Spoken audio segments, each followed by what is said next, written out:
you got to realize that whatever you're doing, you're competing with somebody. What is it that gives you an advantage over your competition?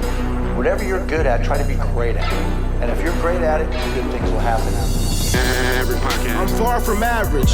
That's why I had to come sit down and chop it up with DJ Maverick.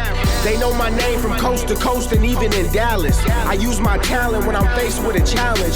Gratitude strength is my magnet. Close your eyes and imagine. If you can see it in your mind, then you can have it.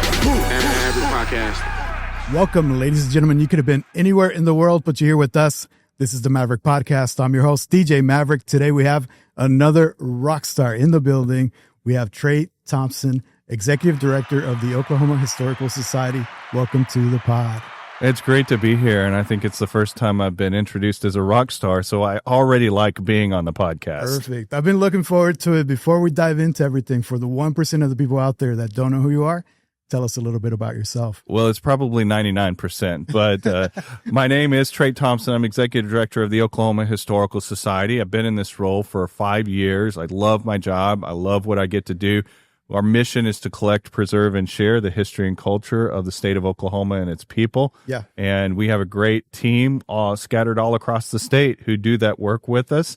And I was born in Texas, grew up in Texas, got to Oklahoma as fast as I can, went to college in Tulsa, and then moved to Oklahoma City in 2010. And I've worked in state government for about 15 years now. Started out in the state Senate, then moved over to managing the State Capitol Restoration Project, and now the Oklahoma Historical Society. So I found my way into public service. Very cool. So go barbecue championships. I grew up in Brady, Texas, which is population about 5,000 in the middle of Texas. We're famous for two things in Brady. Yeah, I checked out the website. Okay, good, good.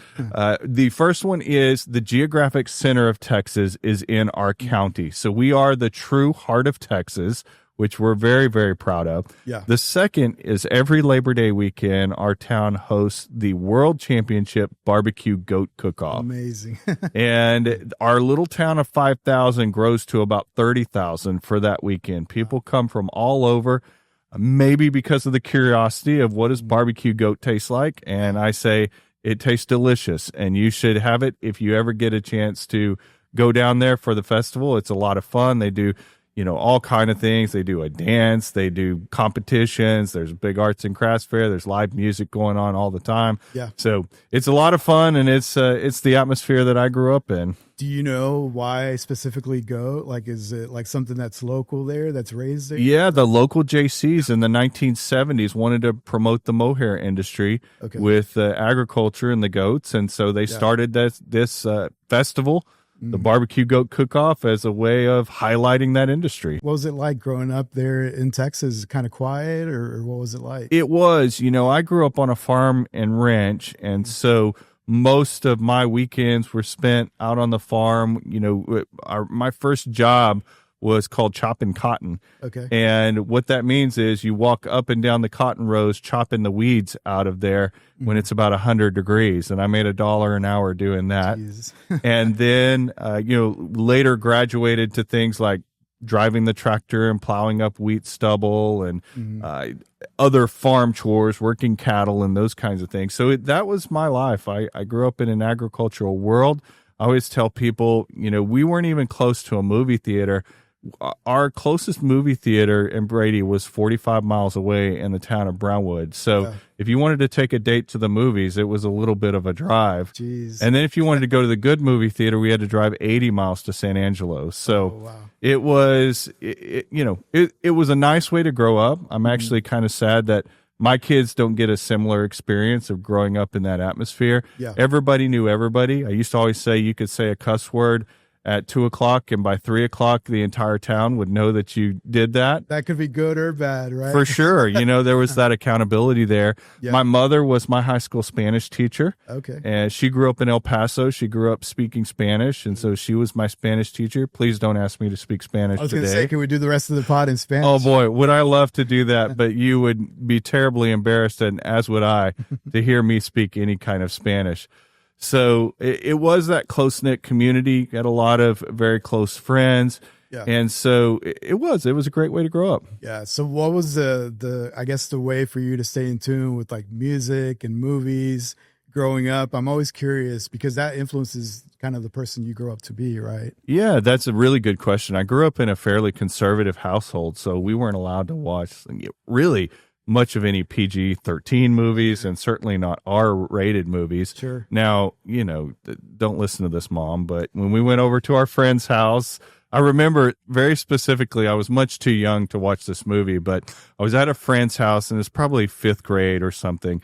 And we were watching the movie Major League. Okay. And my friend's parents came in and asked, and they said, Trey, would your parents be okay with you watching this movie? Absolutely. And I totally lied and said, sure, that's no problem. They wouldn't mind at all. So, you go over to a friend's house, you watch movies. Of course, as you get in high school, we did a lot of watching movies at people's houses. For those of you who weren't born in the 70s like I was, there used to be this place where you could go and rent movies and watch them on VCR. And that's what we did quite a bit.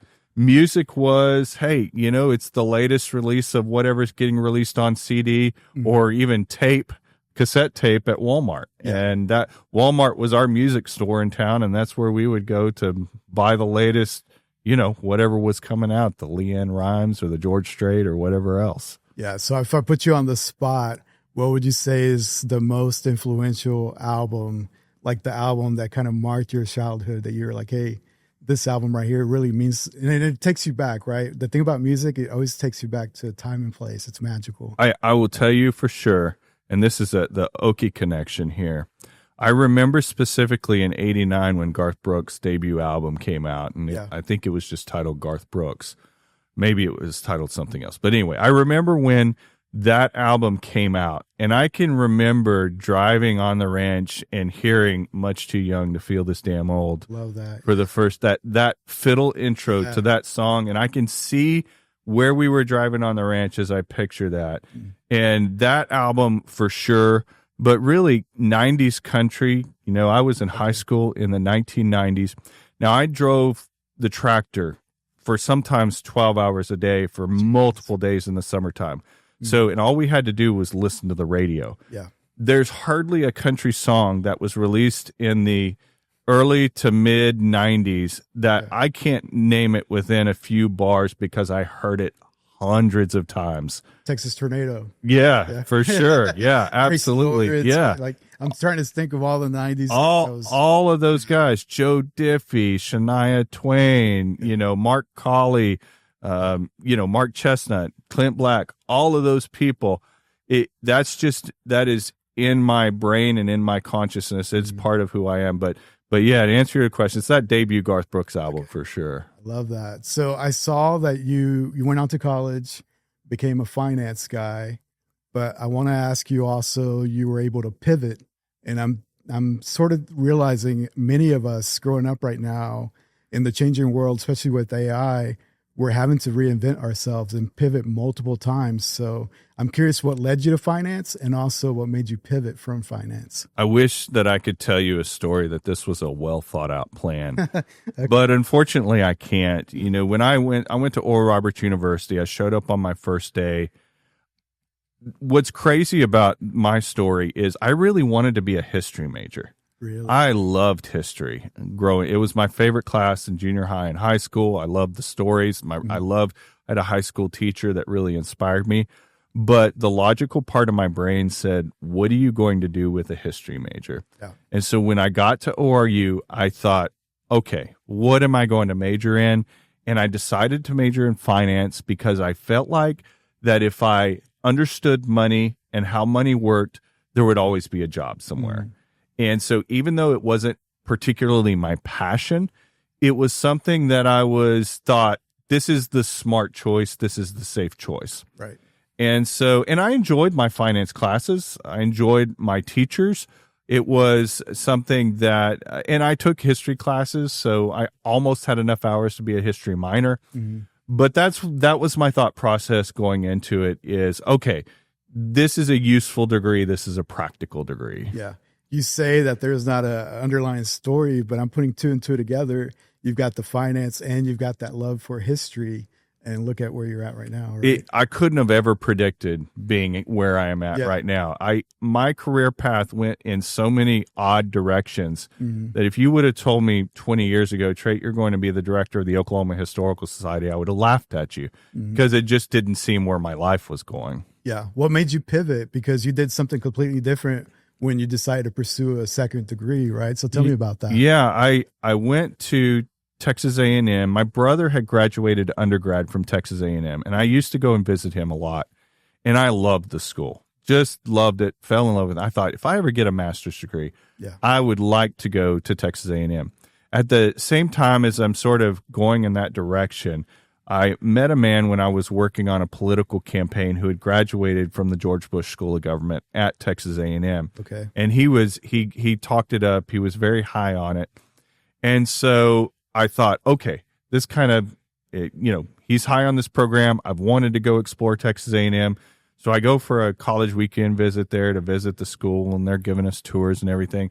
Well, we're walking around and touring the school, and we will look out the window, and behind the school is this little lake.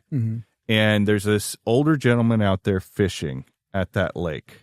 Nice. And we look out there, and our tour guide says, oh, look, there's the president fishing out here. She took us out there, and I still have the photo to this day. This was 2005. President Bush, President George H.W., the father, he took a picture of us with this fishing pole, asked us some questions, said we hoped we came to his school. Well, what better salesman is there than the president of the United States, the former president, telling you, hey, come to school here. Yeah. So I was sold. I had a great experience there. It scratched my itch for really wanting to pivot my life to working in public service. And it was a hard degree program. It was also hard personally because my wife and I, when we moved there, we'd barely gotten married. So we moved to this town that neither of us had lived in before, and we didn't know anybody there. But the degree itself was a valuable degree, and I had a great time, and that really did set me up for success for the career path that I actually wanted to be on. The finance, I guess you had already worked doing some finance stuff. Yeah, to that point? Right out of college, I worked for MCI WorldCom in the telecom industry. So I put those skills to use because a lot of what we were doing was numbers based. Yeah. And I worked there for 5 years, and I was in dispute resolutions for the wholesale side. And this was back when you had to buy a long distance plan, if you remember that. Well, these were businesses that were buying many, many long distance plans for their business. And so when they had a dispute in their bill, we had all these people, and I was one of them, to help resolve the dispute before it went to litigation.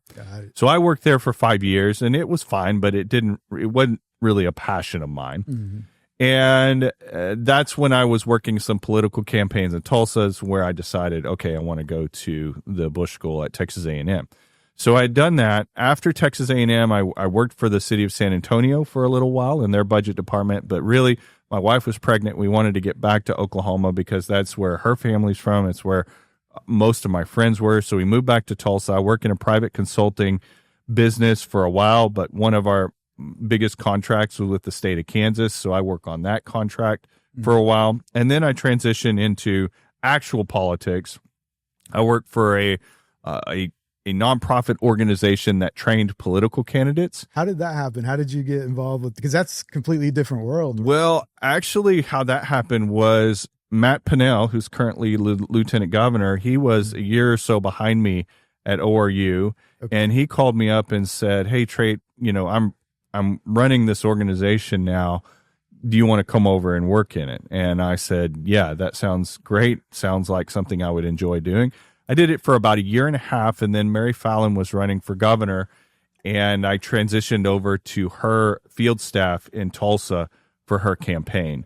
So from the summer of, 2009 until the election in 2010, I worked on her campaign. And that's when I met the pro tem, the incoming pro tem of the state Senate, Brian Bingman. And he needed a policy advisor in his office, and that's when he hired me to go work in his office in Oklahoma City at the state capitol. I see. So when you say that you were providing training, is that like public relations type of training, or what type of training were you providing? It was a little bit of everything, but really what was going on is there were a lot of people that sign up to run for office. Now, if you're going to run for Congress and you have a lot of money, you can hire all the consultants you need to tell you all the things that you need to do. What we were really focused on were those grassroots people who decided they wanted to run for school board or city council or county commissioner. Some of these maybe lower tier offices that didn't get all of the attention of the consultants because that's not where often a lot of the money is. Yeah. So we existed to help train these people who they might have been a farmer, they might have been a barber, they might have been, just a community person, didn't have a lot of experience in politics, to train them on, okay, this is how you set up your campaign accounts. This is how you stay legal with the ethics commission. These PR, this is how you do some of, all the PR things. So that was really our focus, was to try to just give some training to these candidates who had never been in the arena before. Yeah, that sounds like a really cool thing, because you're doing something completely different probably every day, wearing multiple hats. I love those kind of roles. Yes, it was a lot of fun. I met a lot of really great people who were passionate about politics, and I traveled all over eastern Oklahoma. So that's when I started to get to know the state that not my born-in state, but my adopted state, because I did a lot of traveling during those years to these little small towns, putting on these little trainings at libraries and community centers. And that's kind of when I really fell in love with Oklahoma. For the most part, up to that point, I kind of just stuck to Tulsa, and not even really that much Oklahoma City, but just the Tulsa metro area. So I loved getting out and exploring and discovering my own state. Your IG is really well laid out.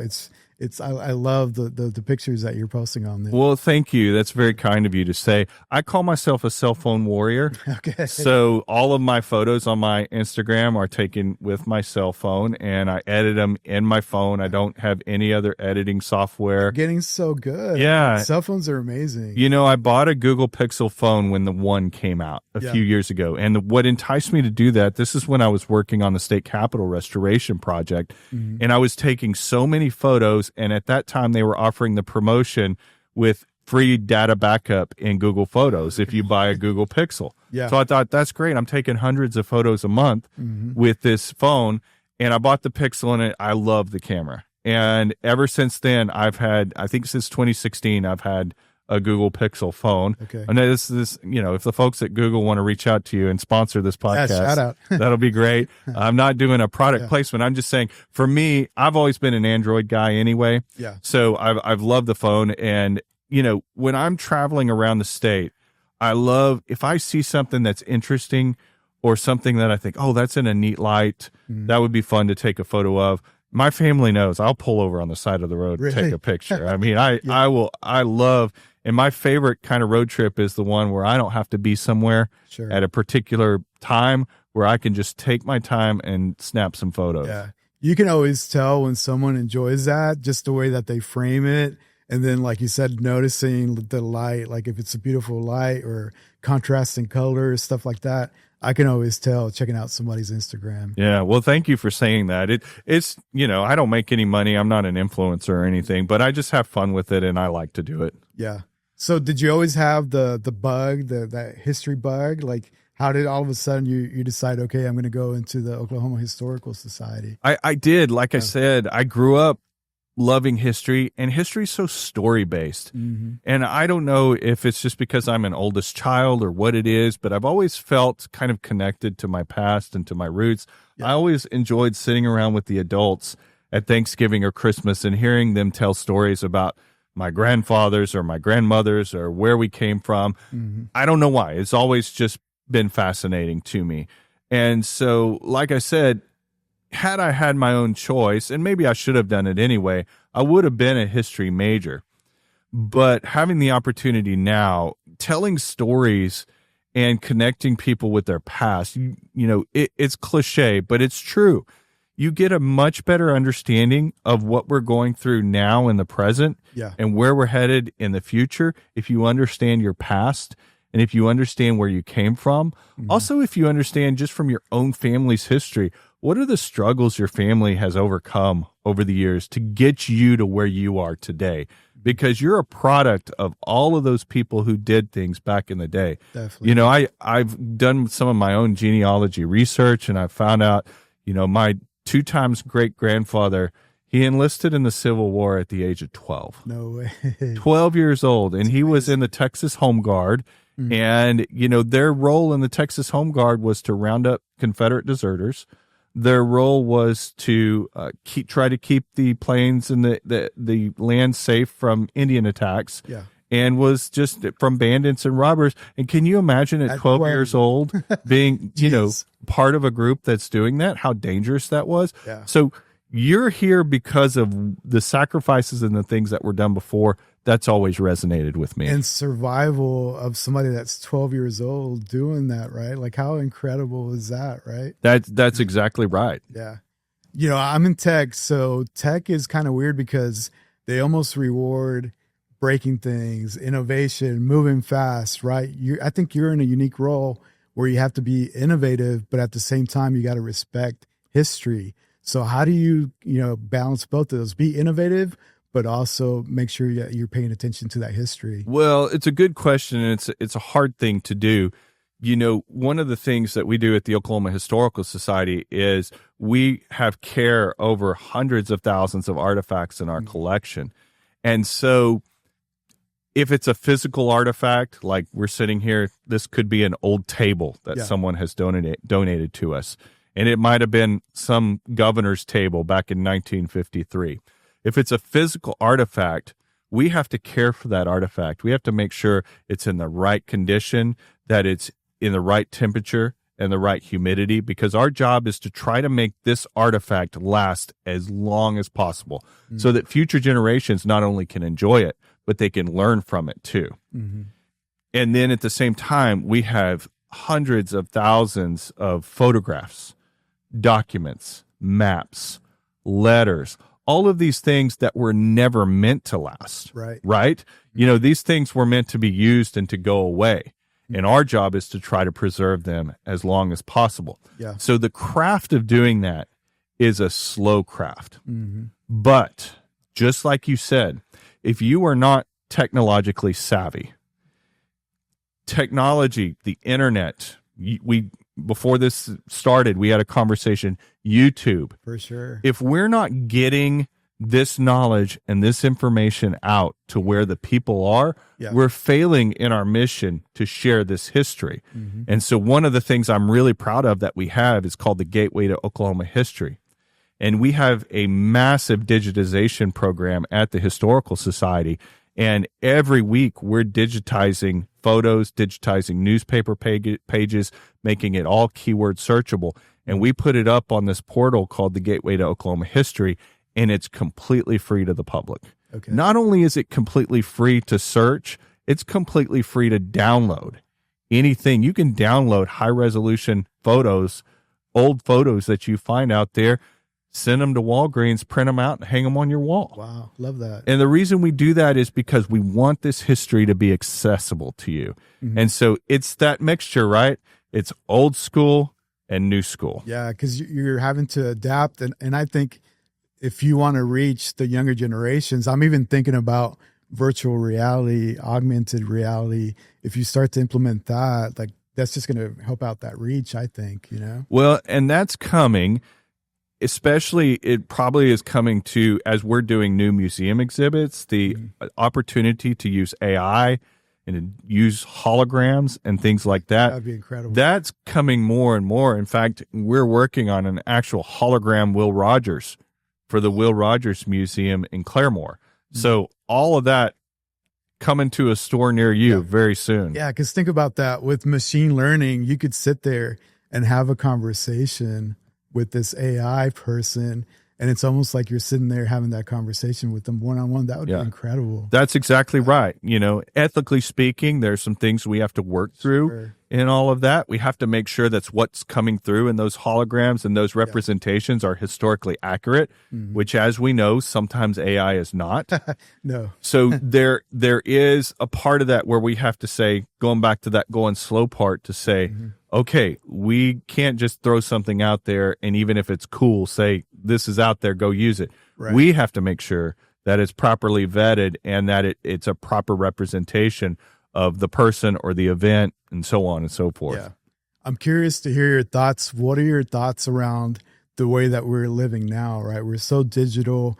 We take pictures, but most of the time they just live on our phones. We don't even print them. We don't really even put them on a desktop or back them up. Do you think that there's a danger there where we're going to exist and maybe there's not a record that, you know, we did all this cool stuff? I don't know. Boy, you are crawling inside of our heads about the challenges of this new generation. Yeah. What you're saying is 100% right, because a lot of what we've preserved from the past is physical written records. Yeah. And so, you know, you wrote a letter home to your mother in the Civil War, and that was saved. That's physical record. You kept a diary. It's tangible. It's unique to that person. That's exactly right. Yeah. Now, the problem with our digital age is exactly what you've said, is that so much of our lives, it lives in a digital world and it lives in a cloud somewhere. Yeah. And unless someone is very purposeful, so say they, you know, first of all, most of the time if somebody passes away, how many times do they know where someone's storing their stuff in the cloud? Right. And how can they get access to those things? Sometimes people don't even remember their password while they're alive. Exactly. Let alone after they're gone. So in many cases, if someone is going to pass away, all of that data passes away with them. The record of their life, the photographs that they took. So this is a big problem. The born digital era is presenting a big problem for historians. Not only that, much of our historical accounting for the last 200 years in the United States of America comes from newspapers. Yeah. Because it was that physical representation of what was happening. Now, are newspapers always accurate? No, they're not. But it's a snapshot in time of what people were thinking and what people were doing. It's dated. Yeah. Exactly right. Well, now, how many newspapers are dying every single day? And now how many newspapers are digital only? Yeah. And that's presenting a whole other world of challenges. I wish I knew what we do about that. And we are thinking about that too, about how we tackle that. But it is a problem. Right now we stream music, which is wonderful. You can have any song in your pocket. But let's say you don't no longer pay for that subscription. You don't own any of that. That's the music right. is gone, right? So I don't know what we do, but the ability to collect vinyl, the ability to collect photos, like all these tangible things, there's a record, a physical record. And I don't know, what do we do as a society? Do we just be more mindful, you think? What do you think we need to do? I think that's part of it. I think it's an education effort to tell people, listen, you know, don't just go delete everything. Yeah. Let's look at this, and the Historical Society can help you with that. Let's look at these digital records that are created. You know, we've had some conversations with news outlets in Oklahoma that are digital only.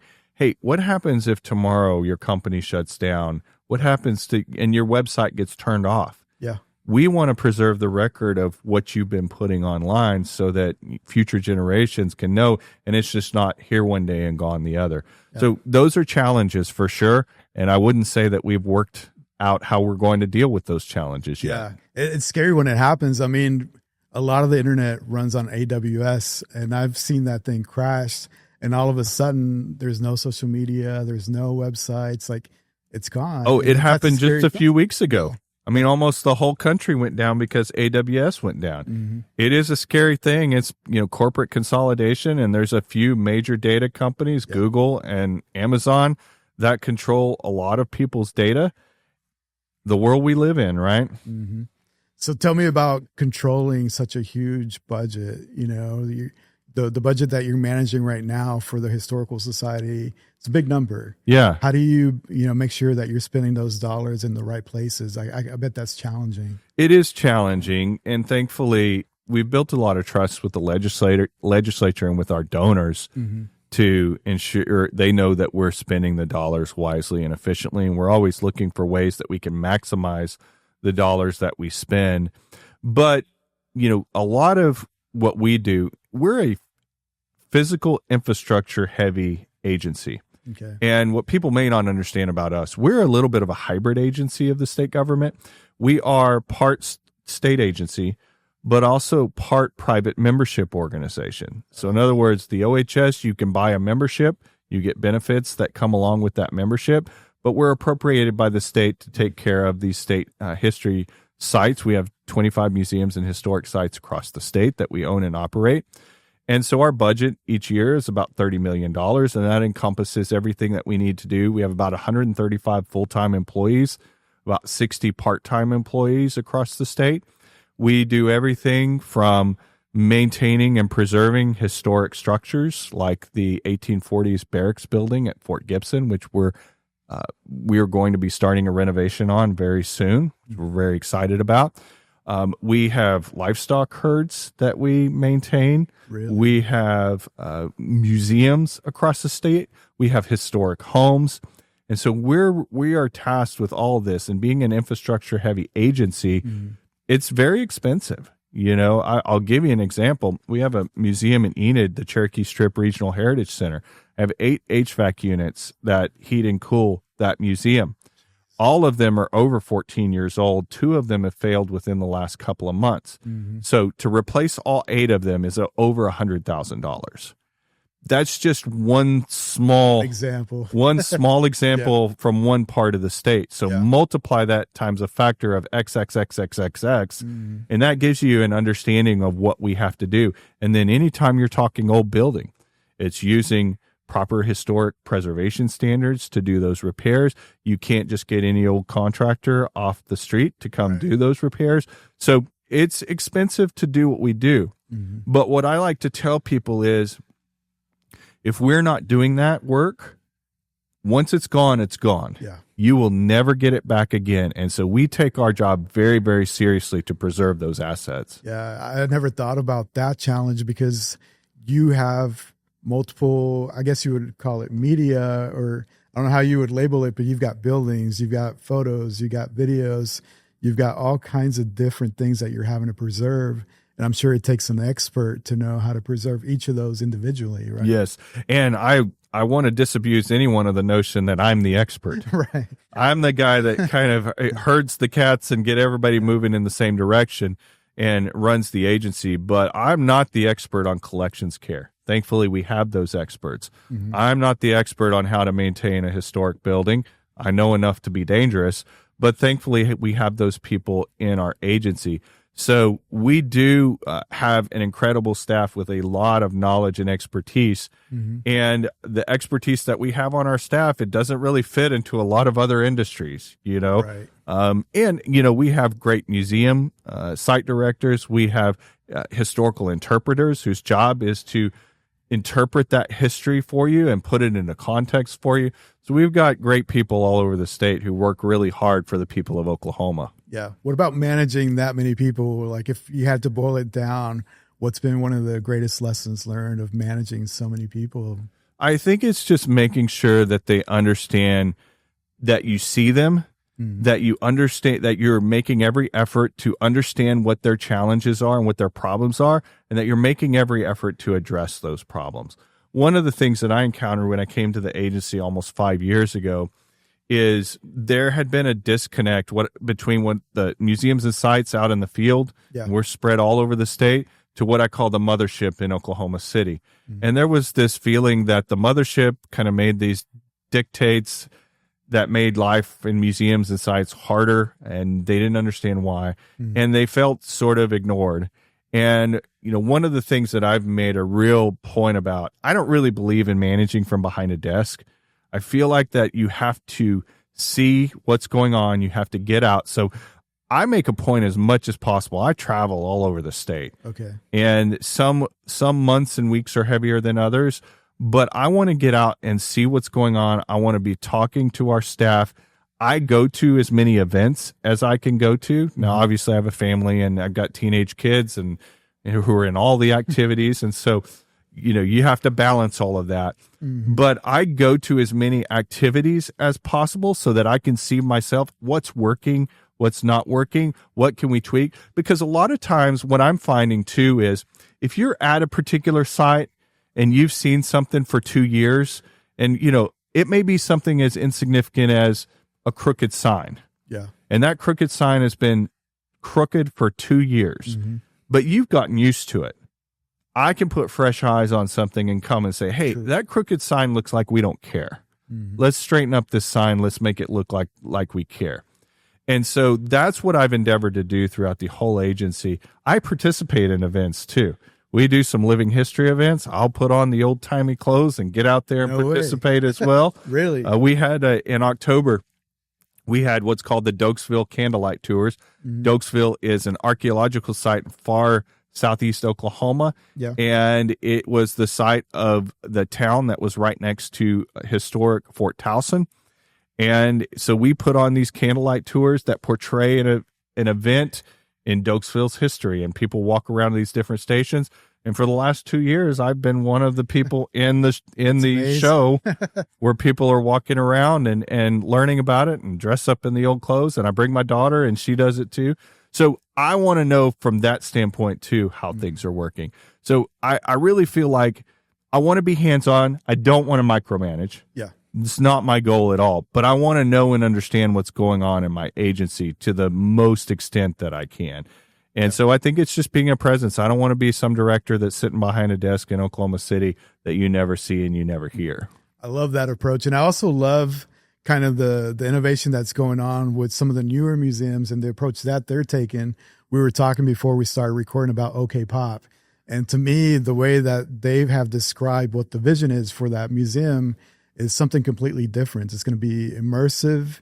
You're going to be able to touch a lot of the things, maybe even produce media, record a video. Like, tell me a little bit about the OK Pop and kind of what the vision is for that. OK Pop's going to be different than anything that we have within the OHS umbrella. Yeah. And I'm super excited about it. And we have a fantastic team on board there, led by Jake Crumwitty, who has been with the OHS for quite a few years. And I put him over at OK Pop a couple of years ago because I saw that he had the vision to see it through. But from a technological standpoint, that museum, you're going to have what we call a Pop Watch, which is similar to an Apple Watch. It's cool. Where you'll be able to input beforehand, hey, what are you interested in? Well, I like these bands. I like these genres. I like these kind of movies. And so the Pop Watch will help guide you. But as you're going through the museum, we have hundreds of thousands of hours of interviews with all kinds of Oklahoma creatives and adding more every single day. Yeah. Well, obviously, when you're going through a museum, you're not going to have time to watch an hour-long interview with one of our creatives. But by using the Pop Watch, you can kind of do a touch tap on a node, and then it'll save it into your account so that when you get home later, you can pull up that account and go, hey, I wanted to watch that interview with Tim Blake Nelson or Kristen Chenoweth, and to see what they had to say about being in Oklahoma and being successful in movies or film or music. Yeah. And so from a technological standpoint, it's going to be incredible, but it can't just be all technology, right? Because that's cold. It's going to be a great mixture of technology, but also we're going to have incredible artifacts there. We're adding artifacts all the time. In fact, we just added James Marsden's costume he wore in the first X-Men movie. We have Tommy Alsop's 1958 Fender Stratocaster guitar that survived the day the music died when Buddy Holly died in the plane crash. So we're going to have great stories to tell through the artifacts as well. It's going to be that great mixture of technology and traditional. And I believe people will be able to have a different experience every time they go there. It's going to be a fantastic museum. And plus, a lot of people don't understand how much Oklahoma punches above its weight in terms of the musicians, the actors, the filmmakers, in terms of all the behind the scenes people who have contributed to these IP properties like Star Wars and Marvel that you would know about. So we're going to tell those stories at OK Pop. You're going to come away, if you're born and raised in Oklahoma, you will come away saying, I had no idea that person was from Oklahoma, and I had no idea they did that. And if you're not from Oklahoma, you're going to be very impressed about all that's come out of Oklahoma. Yeah, 1,000%. I just think about me as a kid. If I would have had something like that, how inspirational would have that been, right? If I'm trying to pursue animation or music or whatever, like there's something tangible there where I can say, hey, this person did that and they're from Oklahoma. Well, right? that's why our tagline is "They did it, so you can too." Is that the tagline? That's the amazing. tagline for the museum. Okay. The whole goal there is to tell these stories so that we can inspire the next generation of people who can say, you know what, Kristen Chenoweth grew up singing in Broken Arrow, Oklahoma. Yeah. And look at her now. And not only that, but I can learn from her career path on how can I mimic that, and how can I get that inspiration? And that's it. They did it. You can too. Yeah, I love that. I think it's going to be really cool, and I think it's pretty close to being open. Or what do you think is the projected date for that? So we just reached our fundraising goal. We had to raise $18 million to receive an $18 million match from the state. Okay. We just accomplished that in November of this year. We're going to spend next year soliciting and getting our contractors on board and finishing our design process. The building's built, but it's not finished out. None of the exhibits are in. We're continuing also to build our collections as well. So next year we will get our contractors on board. We'll go through the design process. 2027 we'll actually build it out on the inside of the building. Early 2028, we're hoping January, but we'll see, is when we're going to open it, and it's going to be super cool. Yeah. What's been the most surprising Oklahoma connection for you? To me, I was telling you the SpongeBob. Like I would have never expected that, but what's something that kind of stood out to you? It was like, yeah, well, gosh, that's such a great question There's because so many, right? there's so many. But a lot of people don't realize, Cleavon Little from the movie Blazing Saddles. Yeah. He was from Chickasha, Oklahoma. Really? And so we have his costume from Blazing Saddles. He was also the first black actor to win a Tony Award. Okay. And so stories like that are what I love, are those stories that are just one tick below the radar. We know and recognize who the people are, Yeah. but we may not know everything that they did or accomplished. Leon Russell. Now, most of us know who Leon Russell is. He's very famous musician. He played with everybody under the sun. We have hundreds of hours of musical tapes that have never been heard by anyone we are going to slowly digitize and get out into the public. Wow. So we've got these big projects to do. We have people tied to the Harry Potter IP, the Marvel IP, Star Wars, DC, and gosh, don't even get me started on Western actors from Oklahoma. Yeah, so we've got a lot of great stories to tell. I'm so excited to do it. Yeah, looking forward to it. Shout out to Ryan and everybody over there. It's going to be amazing. Yeah, big shout out to those guys. Yeah, so my understanding is that you also have a Very Okay podcast yourself, right? I do. I did there. Yes. It's always fun to be on a podcast when I didn't have to do all the preparation for What does it. it feel like? Which part do you enjoy being the host, or do you enjoy being a guest? What do you enjoy the most? Oh gosh, that's hard to say. This is fun because we're talking about one of my favorite subjects, which is me. Yeah. But I really enjoy hosting our podcast. It's a lot of work because I really have to do a lot of research to prepare for our topics. Yeah. But a few years ago, this podcast had been started before I got to the agency, but it kind of fizzled out. And I restarted the podcast and sort of redid how we were going to do it. My predecessor, Dr. Bob Blackburn, most people have heard, especially if you live in Oklahoma City, you've probably been at some function where you've heard Dr. Bob speak. And he's a phenomenal speaker and he's a phenomenal storyteller. And so when I took over for him, we were actually traveling across the state together because he was showing me some of our museums and historical sites, giving me the background. And we just had these wonderful conversations as we were driving across the state. Yeah. And I said, Bob, we should do a podcast You're like, together. we need to record these conversations. Exactly. Right? I said, Bob, and really what got us on it is we love movies. So we were talking about movies and we talk about different genres and our favorite actors and all those kinds of things. And so I just said, Bob, we should do a podcast together. This would be a lot of fun. And Bob said, great. What's a podcast?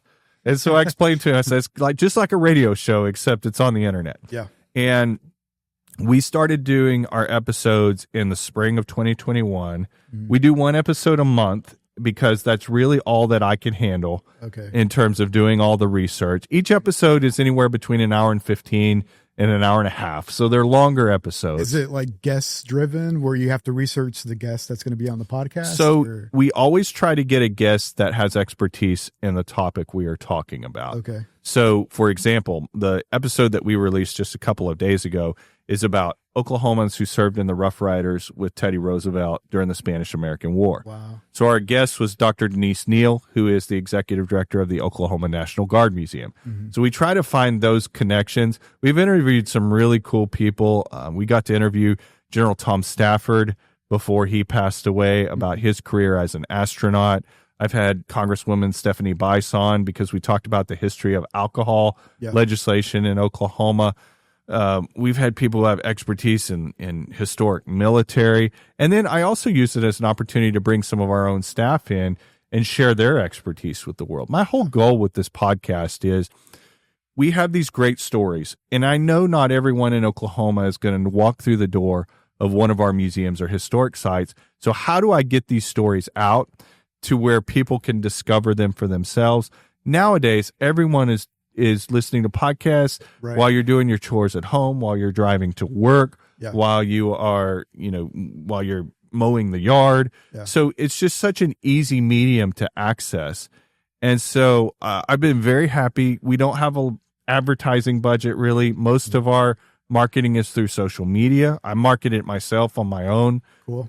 And so we have a very organic following, and I love it. And my favorite compliment to hear is I've lived in Oklahoma all of my life, but I've never heard that story before.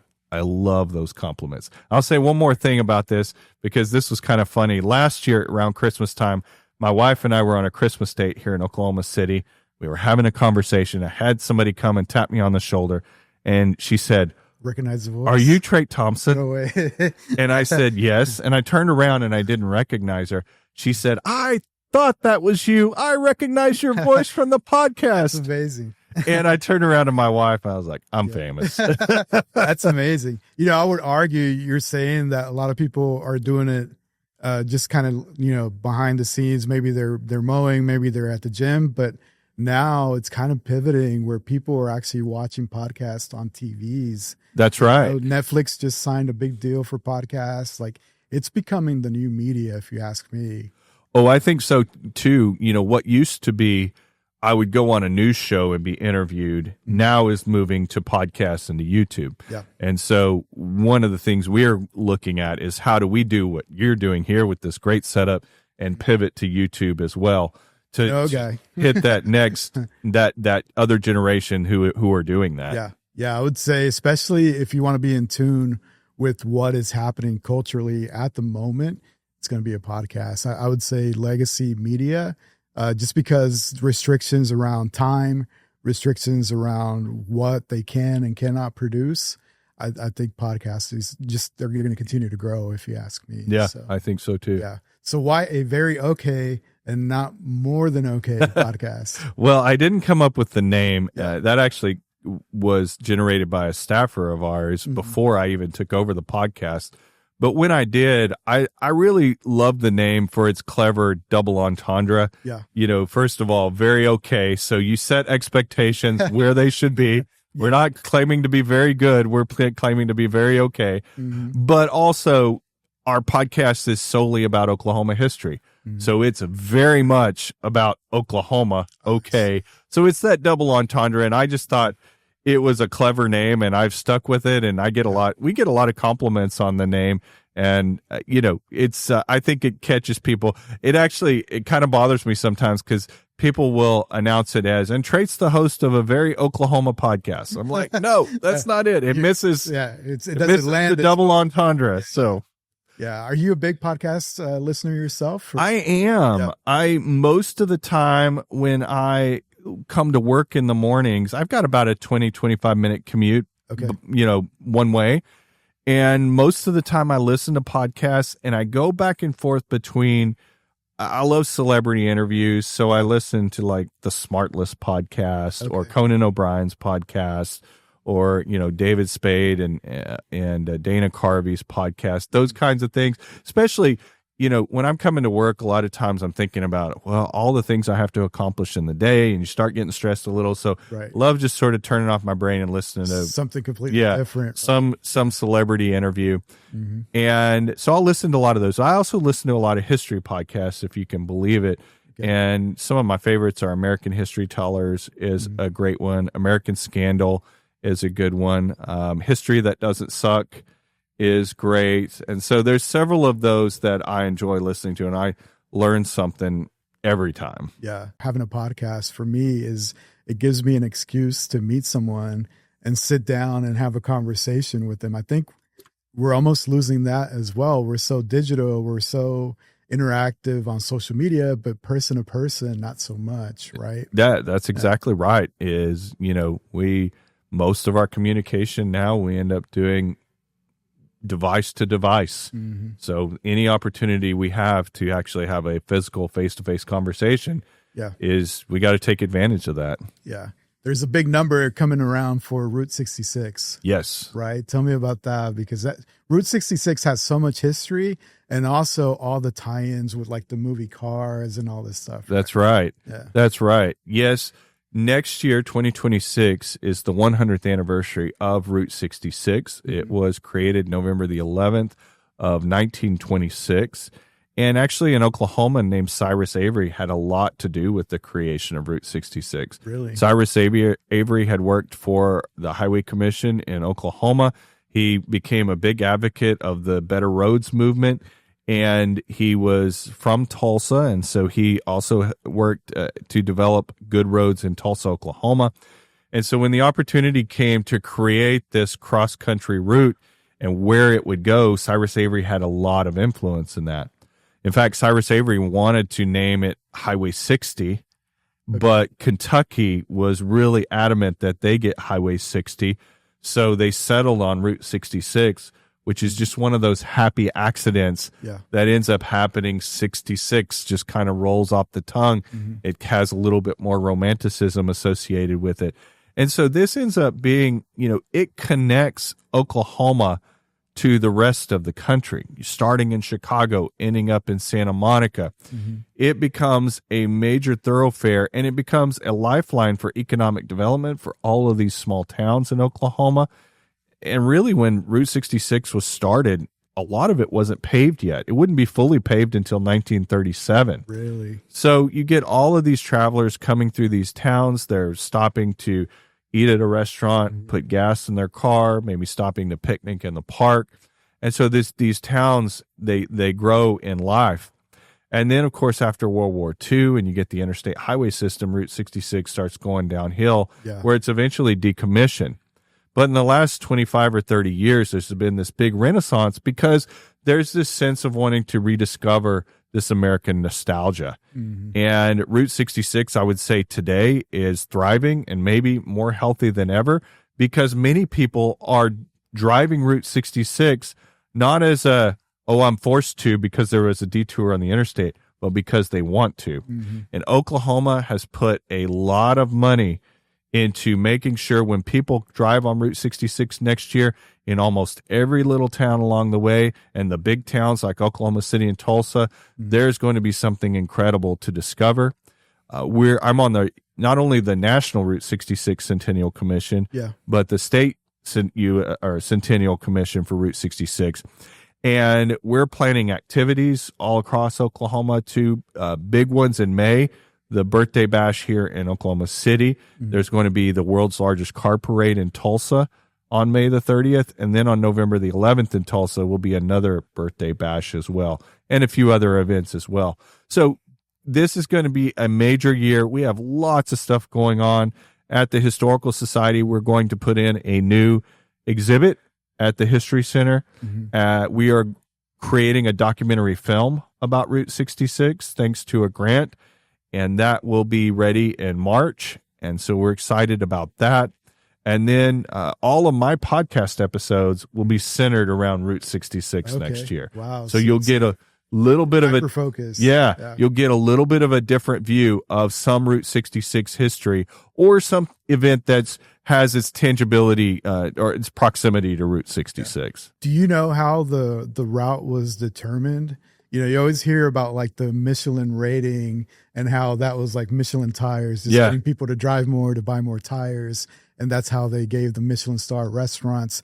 Do you know like how they determined that route? Was it like with restaurants in mind, businesses in mind, or do you know how that happened? Well, the route is circuitous. It's, you know, if you were going to plan a route directly from Chicago to Los Angeles, you probably end up traveling through most of Nebraska and Kansas and on that way.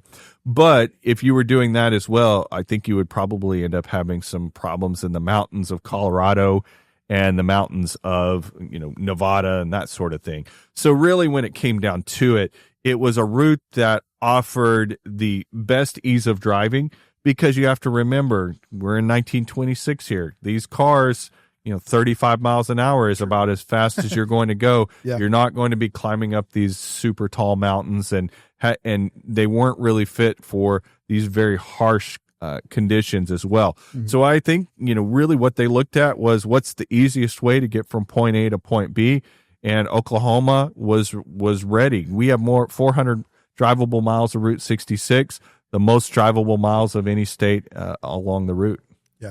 Yeah, I think it's really cool. And then so many connections, so much history along the way that you could just make it a thing, make it a trip. Have you ever like wanted to drive the whole thing? I wonder what that would be like. I desperately want to drive the whole thing. I really do. And I'd love to take 2 months and do it. You probably wouldn't even get to see everything, right? If you really want to experience it, you know, stop in all these small towns at the little curio shop, eat at the cool restaurant, those kinds of things. I think you need really a lot of time to do it. Now, you can do it in a week, hit the highlights along the way. That's the great thing about Route 66. You can plan whatever adventure that you want to plan along the way. But I think you would need a lot of time to really sort of absorb it all. But a week, 2 weeks, a few days, a lot of people, they drive it in chunks. They might drive from, you know, through New Mexico at one point, and then they'll come back the next year and drive through Arizona. So there's all kinds of ways to do it. I've driven a good portion of it from Oklahoma City to Albuquerque, New Mexico. I've also driven a good portion of it from Oklahoma City all the way up through Veneta and Miami, but I haven't driven much of it up northeast into Kansas and Illinois. But I would love to do that. I'm a big music guy, so I was happy to see that you yourself are also into music, a lot of live music specifically. So yes. Tell me about that. If I put you on the spot, best concert of all time, what would that be? Yeah, that's a great question. And I've been to so many. I love live music. I absolutely love it. I can't play a lick on the guitar or a chord on the piano. I'm musically unable. Same. But I just love it. I have so much respect for people who can take a blank piece of paper and write a song. I have so much respect for people who can take something that doesn't exist and create a song out of it. And to see them ply their craft on stage, it's amazing to me. I love singer-songwriters. Some of my favorite genres. I really like it when I understand the words and I can, it resonates with me. And so going back to your question, best concert, I would have to say one of the best I ever attended was 2005. And this was a songwriter showcase at what was then called the Brady Theater in Tulsa, now called the Tulsa Theater. And it was Guy Clark, Joe Ely, John Hyatt, and Lyle Lovett. Nice. Sitting at the edge of the stage with nothing but guitars. Jesus. And they took turns going back and forth. At the end of the show, they sang a couple of songs together. But these are incredible songwriters. If you had to ask me who my favorite singer-songwriter is, Guy Clark, by far and away. Everything he does, he grew up in Texas. I identify with that. You can feel Texas in almost every lyric he writes, but you can also feel the feeling in it. And so he's one of my favorite singer-songwriters. But gosh, I've seen so many great shows at Kane's Ballroom. I saw Willie at Kane's. I mean, how does that get any better? This was about 2003. Saw Chris Ledoux at Kane's. Jeez. I've seen, and honestly, Willie's son, Lucas Nelson. I've seen 2 shows now at Kane's with Lucas.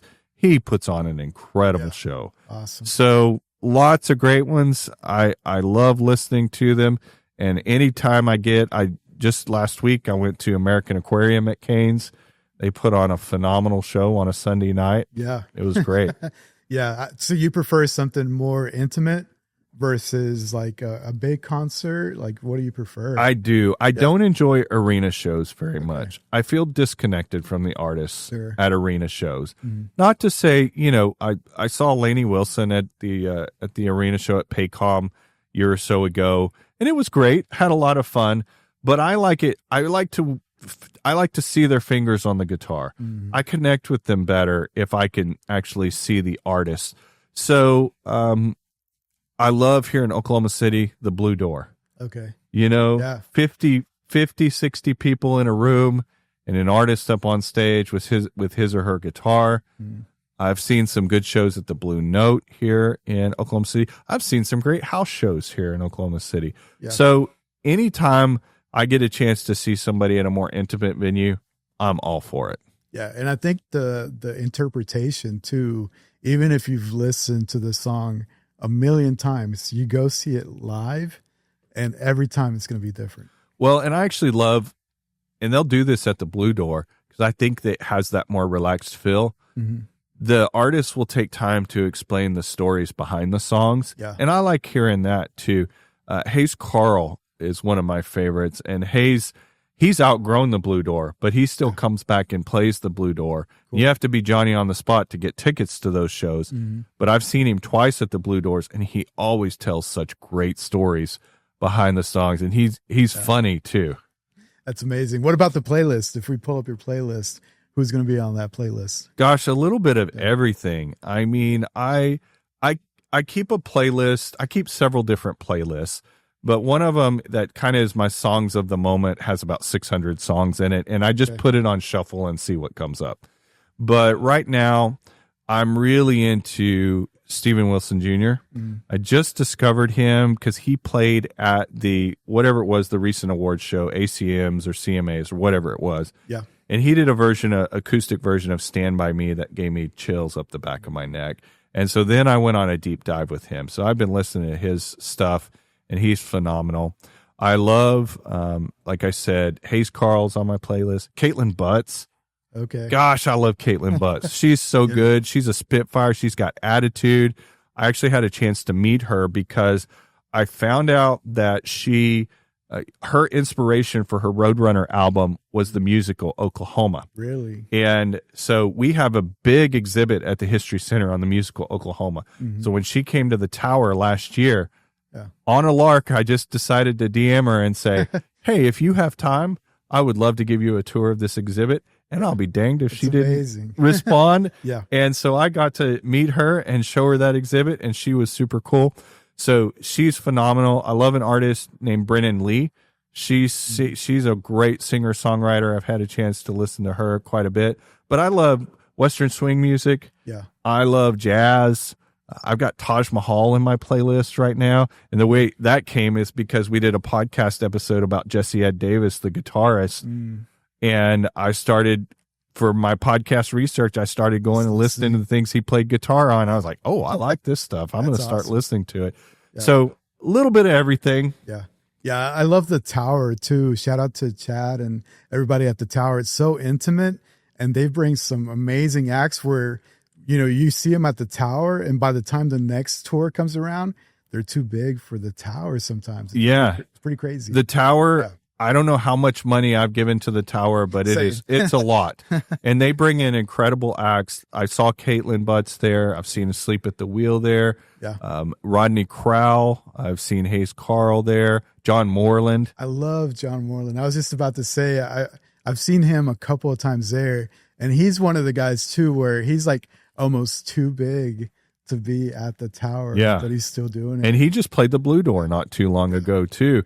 And he sold that out very, very fast. But yes, the Tower was a much needed music venue in Oklahoma City. We didn't have that sort of Canes-esque type place with that capacity, and they've really filled a void. And like I said, they get a lot of my money. Yeah.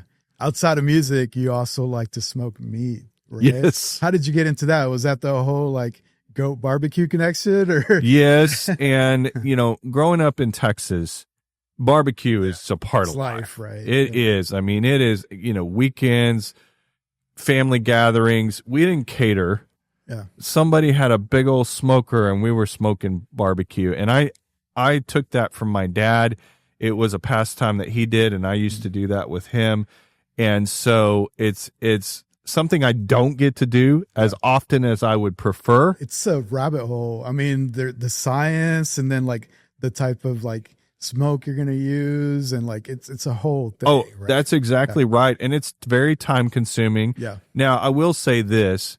I do have an offset stick burner, which is a real wood fire, and I will use that, although I've kind of started to go away from it, because when you're using a stick burner, if you're smoking a brisket and it's a 12, 14, 16-hour cook, you're checking that fire every 20 to 30 minutes. They've got ones that have apps now too. Yeah. I don't know is it a thing with like you want to keep it real and you want to keep it like. I like to keep it real, but I also realize the particular point in my life I'm in right now, I don't have that ability. Yeah. So I got an electric pellet smoker. Okay. And it's not as good as the real thing, but I can set it and I can walk away from it, and it holds its temperature. And you've got the app to check. And you've got the app. And so is it cheating? A little bit. Yeah. At the end of it, do you have delicious brisket or pulled pork or smoked chicken? Yes, you do. And that's really all I care about. So what's your specialty? Like, what do you enjoy making the most? Gosh, I love to do brisket. Brisket can be a little bit tricky. Yeah. And I like to do pork spare ribs too. Okay.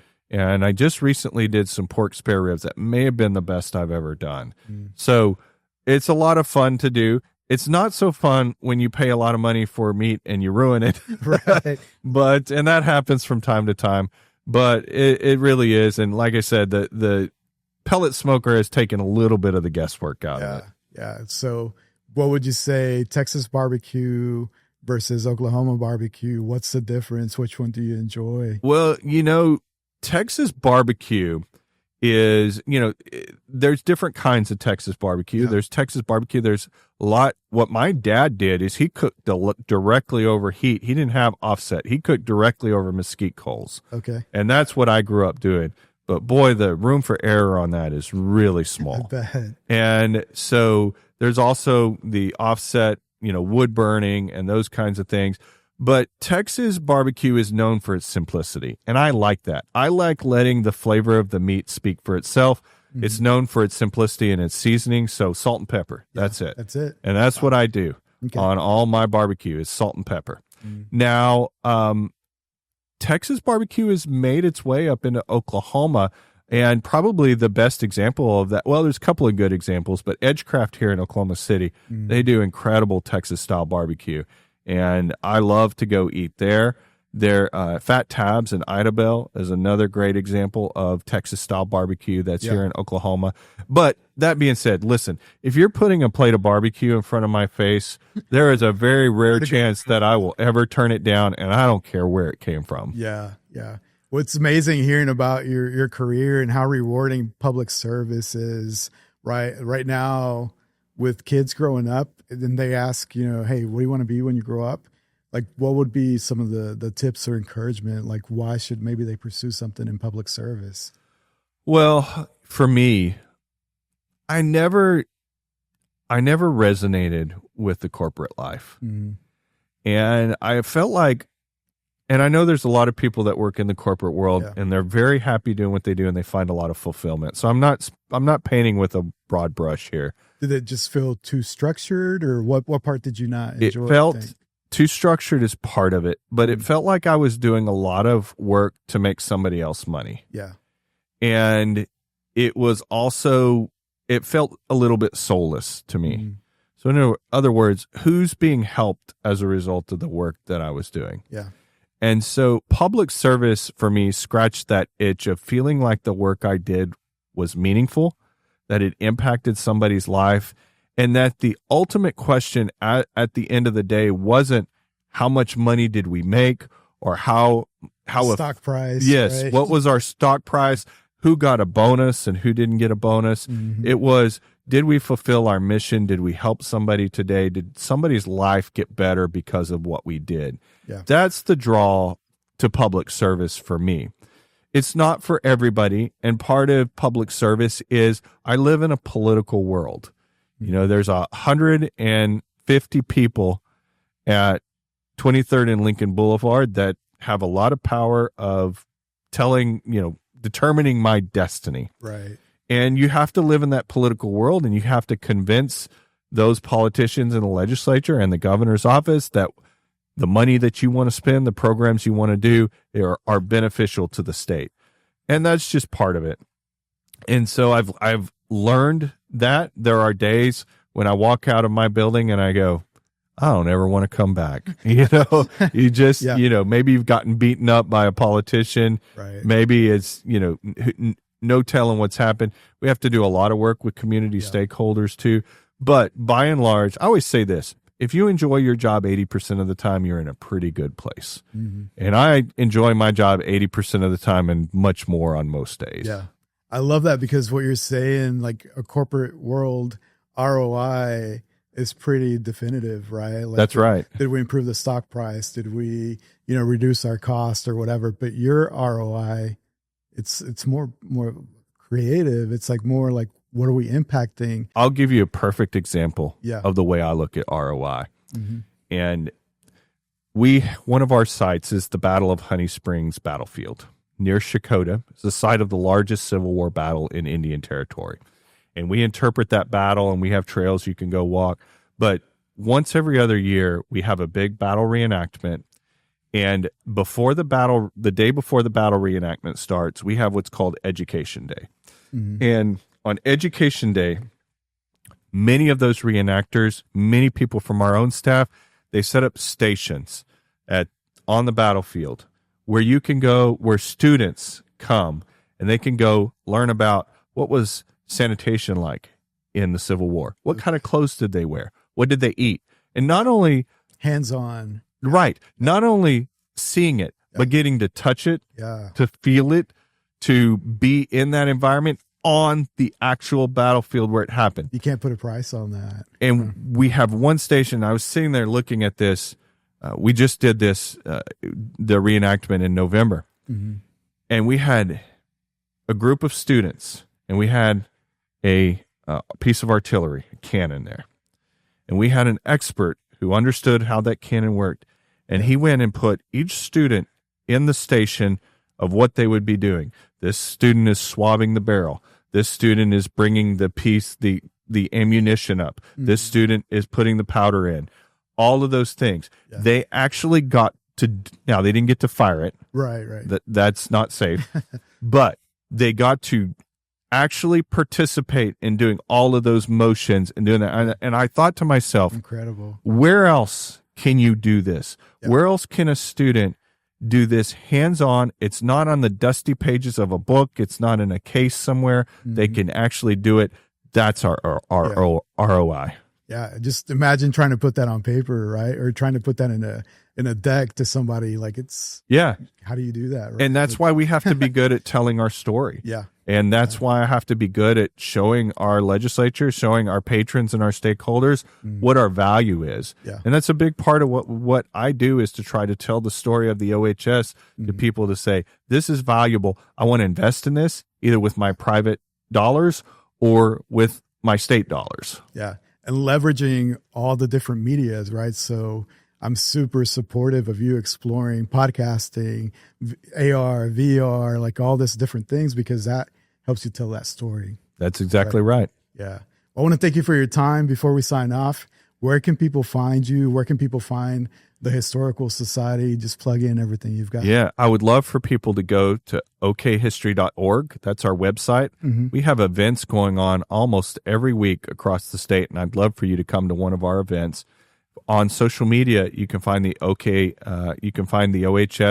at OK History on Twitter and X and Instagram. For me personally, if you want to see those Instagram photos you were talking about before, cool. It's at Trey Thompson, TRAITTHOMPSON. Mm-hmm. And I'm on X as well. I'm on Facebook, but I keep that a little bit more locked down because that's usually more for friends or family that I know. Sure. But love for you to follow me on Instagram, because as I travel across the state, see cool things, I take pictures of it and I share it with people. Yeah, I love that. Well, thank you for your time. You're welcome back.